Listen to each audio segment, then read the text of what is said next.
Assalamualaikum warahmatullahi wabarakatuh to my beloved lecturer, Madam Jamila, and my fellow beloved friend.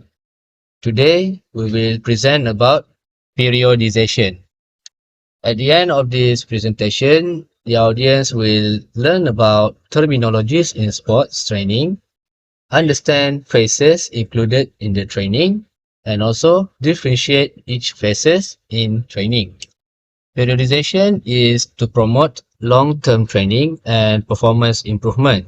The strength and conditioning professional should include pre-planned, systematic variations in training specificity, intensity, and volume organized in periods or cycle within an overall program.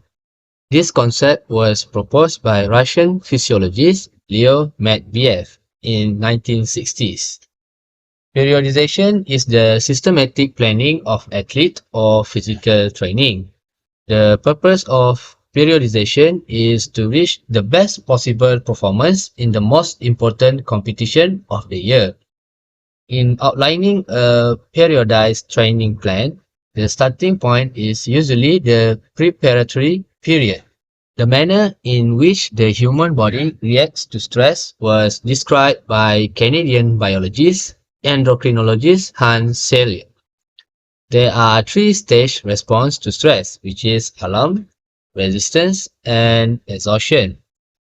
When the body experiences a new stress or more intense stress than previously applied, such as lifting heavier resistant training loads or a greater load volume, the first response is the shock or alarm phase. This phase may last several days or several weeks, during which athlete may experience excessive soreness, stiffness, and temporary drop in performance. The next one is resistance phase. In this phase, the body adapts to the stimulus and returns to more functioning. In this stage, the body able to demonstrate its ability to withstand the stress, an attribute that may manifest itself for an extended period depending on the health and training status of the athlete. And the last one is supercompensation phase. In this phase, the athlete relies on neurological adaptation to continue training, while the muscle tissue adapts by making various biochemical, structural, and mechanical adjustments that leads to increased performance. I want to present about the periodization cycle. There are three cycles, that is macrocycle, mesocycle, and microcycle. The traditional periodization model partition the overall program into specific time periods. The largest division is a macrocycle, which typically constitutes an entire training year, but may also be period of many months up to 4 years. Within the macrocycle, there are two or more mesocycles, each lasting several weeks to several months. The number depends on the goals of the athlete and, if applicable, the number of sport competitions contained within the period. Each mesocycle is divided into two or more microcycles. They are typically 1 week long but could last for up to 4 weeks, depending on the program. This short cycle focus on daily and weekly training variation. Next, the figure 2 shows that the example of macrocycle for a team sport. This chart is the macrocycle, and in the chart we can see the training period of the athletes, and that is the mesocycle. Every mesocycle are within 1 week of training period. Next, this is the example of microcycle. The training activities in the week are microcycle. For more understanding the microcycle, one chart that is the list of activities, and the workout volume is the microcycle. Linear periodization is when you increase intensity and decrease volume over a period of time. It is sometimes called classic periodization, and it is the oldest form of periodization. Generally, linear periodization involves progressing from higher repetition with a lighter load to lower repetition with a heavier load. This progression usually occurs on a weekly or monthly basis, with the ultimate goal being to increase strength and power over the course of multiple mesocycles in microcycle. Undulating periodization, also referred to as nonlinear periodization, involves varying the stimulus on a daily or weekly basis. So, rather than focusing on increasing one variable over time, undulating periodization plays around with variable like volume, intensity, and exercise daily or weekly. Pure undulating periodization will only manipulate intensity and volume, leaving the same exercise over the training cycle. This type of training periodization is more advanced than linear periodization, so it is usually safe for intermediate and advanced lifters. The figure 4 shows that the example of linear periodization, the intensity increasing over the period of time and the volume is decreasing. Next, figure 5 shows the example of nonlinear periodization, that is, the volume and intensity is nonlinear over time, and the technique increasing and decrease in the active rest time. Linear training plan. There are four in linear training plan. The first one is hypertrophy and endurance. Focus on low to moderate weight and high volume. The goal of this phase is to build lean mass and muscular endurance. The second one is basic strength using heavy weight and moderate volume. The power phase involves explosive movement and low volumes.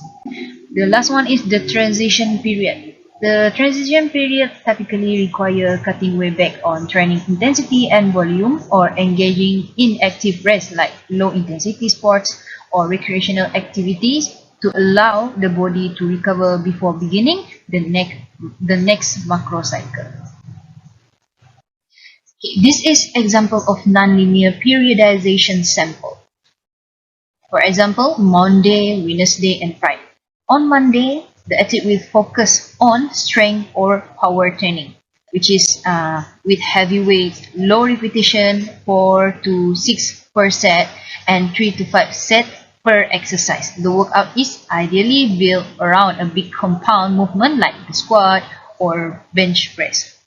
On Wednesday, they are focusing on endurance with low weight, high repetition, for example 15 to 20%, and 3 to 6 sets per exercise.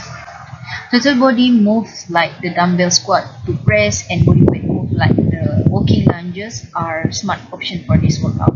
And the last one is Friday, hypertrophy. They will focusing on hypertrophy with moderate weight, moderate repetition, for example 8 to 12 per set, and 3 to 5 sets per exercise. A mix of compound movement and isolation exercise like the triceps extensions and bicep curl belong in this workout. This picture is the draft of Matveyev's model of periodization graph. In this graph, we can see that the volume, the intensity, and the technique training for the athletes from preparation phase, first transition competitions, and second transition phase.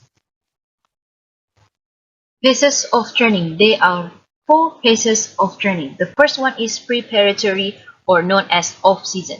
The preparatory phases is where the most aggressive and creative periodization strategies occur in order to induce the most improvement in performance variables. Weaknesses are identified and addressed, while strengths are further developed and expressed. In this phase, this season includes most of the preparatory period and can be divided into multiple shorter mesocycles, for example, 16 to 24 weeks training. The athletes may complete 2 or more rotations through the hypertrophy or endurance and basic strength phases, possibly including even the strength, power phases, depending on the sport. The second one is transitional one, or known as pre-season phase. This phase is meant to reduce training fatigue, so physical and mental attributed can be peaked for the upcoming competition or competitive season. Training volume load decreases in order for athletes to dial in technical sport-specific skill as well as to accommodate any traveling schedule and media obligation. The goal for precision are to increase the intensity of sport-specific training, for example, football drill and skill. The resistance training is planned for the 3 times per week and focus primarily on strength and power outcome.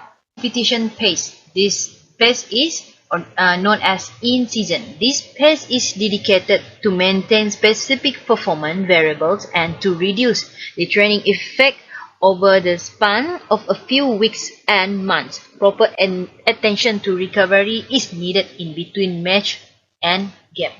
The goal in these phases are to maintain and possibly improve strength, power, flexibility, and anaerobic conditioning.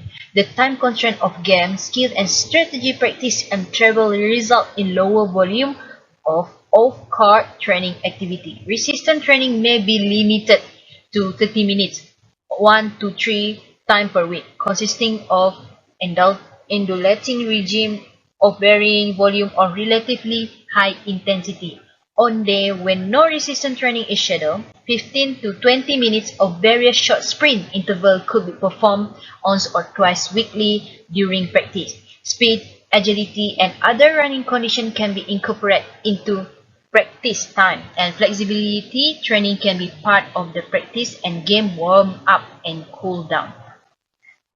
2 or 3 days of rest should be afforded between resistance training, plyometric, and sprint interval seasons depending on the game's schedule. Transitional 2, or known as active rest. This phase is dedicated to complete restoration of the team and athletes physically and mentally. Low impact physical activity and cross training can be performed here to develop new skills and to have fun in order to avoid overtraining and mental burnout. In this phase, active rest with no formal or structured workout that may not involve resistance training, such as recreational games like swimming, jogging, where the activity are performed at low intensity with low volume. In conclusion, periodization based on Seeley general adaptation syndrome organizes an athlete training into cycles to promote peak condition for the most important competition. The year's training cycle or microcycle is divided into 2 or more mesocycles that contain preparatory, competition, and 2 transition periods. Each period has 2 or more microcycles that are often divided into heavy, medium, and light training days. The mesocycle begin with high volume and low intensity training and progress to period of active rest as unloading weeks. The nature of the sporting season dictated the length and number of mesocycles during the training years. So this is our references. Thank you so much and Assalamualaikum.